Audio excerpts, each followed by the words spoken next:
Let's unbox and talk about Masayoshi Takanaka and Insatiable High.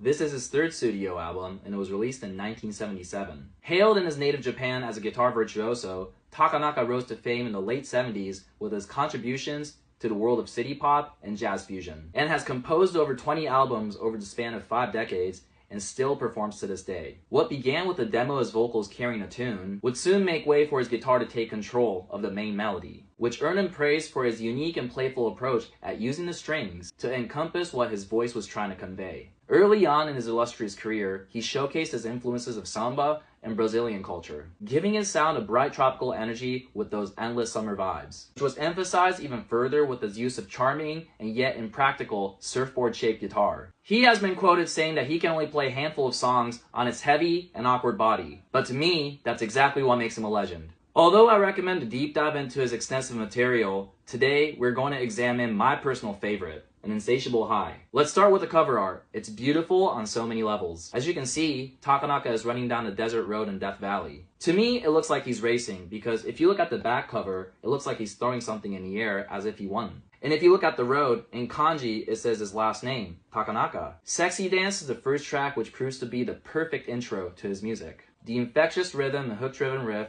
leaves the listener spiritually gliding through the sunset. His picking technique has incredible depth, with a smooth, intricate, clean side reminiscent of Mark Knopfler, with a splash of total shred reminiscent of Young Inbei. The title track shines bright here, clocking in at 10 minutes. Takanaka serves you a buffet of epic jazz fusion, complete with tempo changes, interesting time signatures, and an unexpected piano solo that stands as the track's nucleus. Further into the album, Takanaka keeps the listener invigorated with the up-tempo deep cut, M5.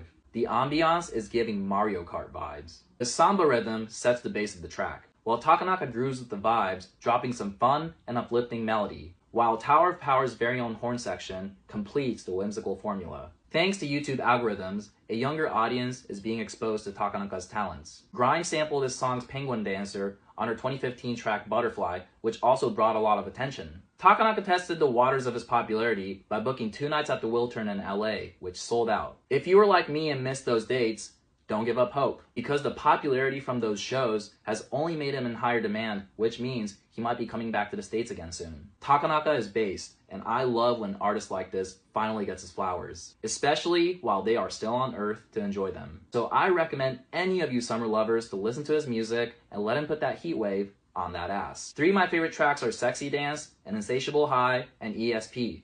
But what's yours? And is this your favorite Takanaka record? Let me know in the comments.